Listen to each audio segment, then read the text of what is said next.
Lecture du livre des Actes des Apôtres.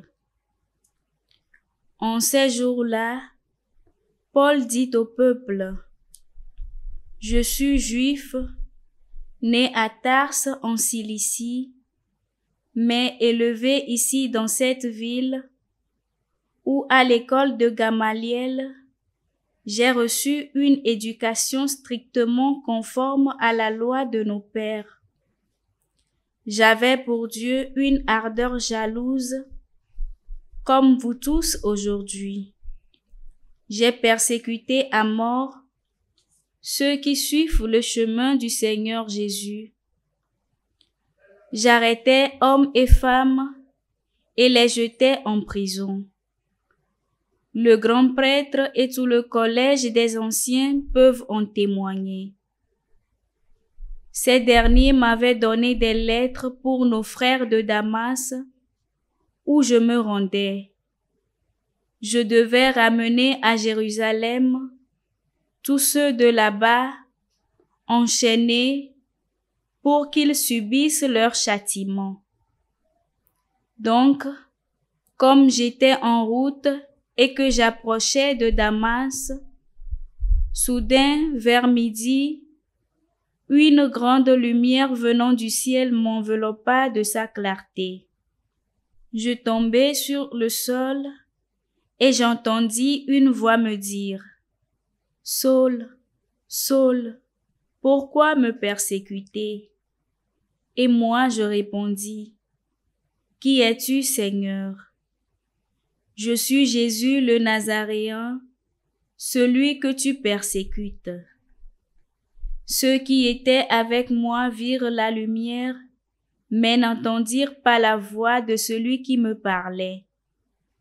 Alors je dis: « Que dois-je faire, Seigneur? » Le Seigneur me répondit: « Relève-toi, va jusqu'à Damas, et là on te dira tout ce qu'il t'est prescrit de faire. » Comme je n'y voyais plus rien à cause de l'éclat de cette lumière, je me rendis à Damas, conduit par la main de mes compagnons.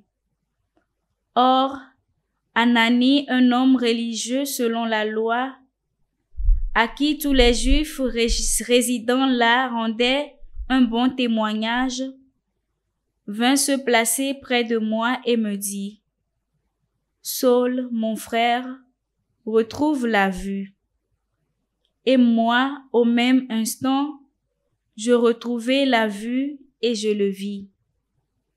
Il me dit encore: « Le Seigneur, Dieu de nos pères, t'a destiné à connaître sa volonté, à voir celui qui est le juste et à entendre la voix qui sort de sa bouche. Car tu seras pour lui devant tous les hommes le témoin de ce que tu as vu et entendu. Et maintenant, pourquoi tarder?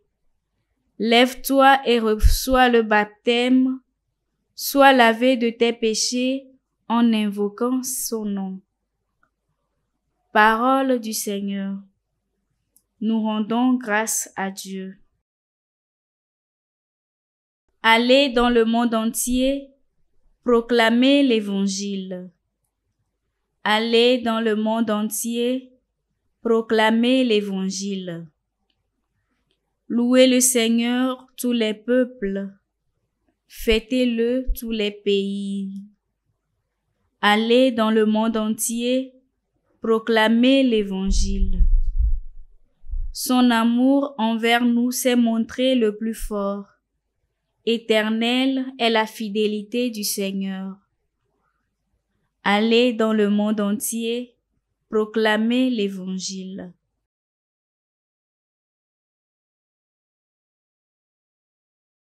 Acclamation de l'Évangile. C'est moi qui vous ai choisi du milieu du monde, afin que vous alliez, que vous portez du fruit, et que votre fruit demeure, dit le Seigneur.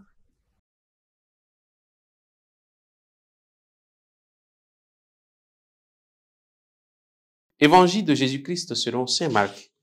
En ce temps-là, Jésus ressuscité se manifesta aux 11 apôtres et leur dit, « Allez dans le monde entier, proclamez l'évangile à toute la création. Celui qui croira et sera baptisé sera sauvé, celui qui refusera de croire sera condamné. Voici les signes qui accompagneront ceux qui deviendront croyants. En mon nom, ils expulseront les démons, ils parleront en langue nouvelle, ils prendront des serpents dans leurs mains, et s'ils boivent un poison mortel, il ne leur fera pas de mal. Ils imposeront les mains aux malades, et les malades s'en trouveront bien. » Acclamons la parole de Dieu. Louange à toi, Seigneur Jésus.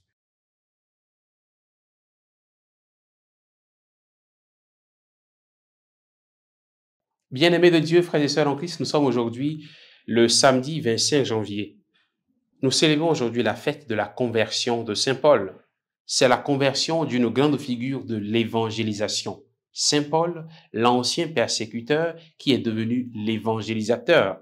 La fougue qu'il avait pour tuer les chrétiens sera convertie pour la cause de l'évangile. Il a été un grand instrument pour l'expansion de l'Église. Plus de la moitié des livres du Nouveau Testament viennent de lui. Ce sont certaines de ses lettres, il en a écrit d'autres qui n'ont pas été retrouvées même. Il en a tellement écrit, tellement il était débordé par la grâce de l'Esprit qui le poussait à aller de l'avant. Il est devenu un être nouveau et sa conversion nous interpelle. Suis-je vraiment converti, moi? Es-tu vraiment converti? Sommes-nous vraiment convertis? Y a-t-il vraiment un changement radical dans nos vies? Le Christ a-t-il vraiment changé ma vie pour que je dise, comme Paul, ce n'est plus moi qui vis, mais c'est le Christ qui vit en moi, qu'on fait Galates 2, chapitre 20, Galates 2, verset 20, pardon. Toute son existence sera tournée vers le Christ et l'annonce de sa parole. Toute sa vie est orientée vers celle du Christ. Il est devenu un fou du Christ. Pour moi, vivre, c'est le Christ. Philippiens 11, verset 21, 27. Sa vie terrestre n'a de sens que si elle est orientée par le Christ. Frères et sœurs, nos vies sont-elles vraiment portées par le Christ? Jésus est-il le tout de notre vie? Demandons au Seigneur la grâce d'une conversion véritable, qu'il change nos vies, qu'il change nos pensées, qu'il change tout notre être à la façon de Saint Paul qui a totalement consacré tout son être pour annoncer l'évangile de Jésus-Christ qu'il a rencontré sur le chemin de Damas. Qui nous bénisse et qui nous garde en ce jour, au nom du Père et du Fils et du Saint-Esprit. Amen.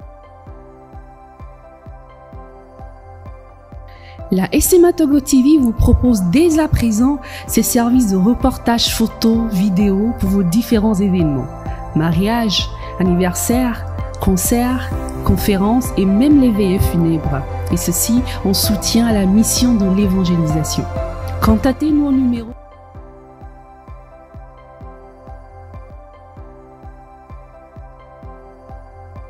ou par email media@smatogo.com.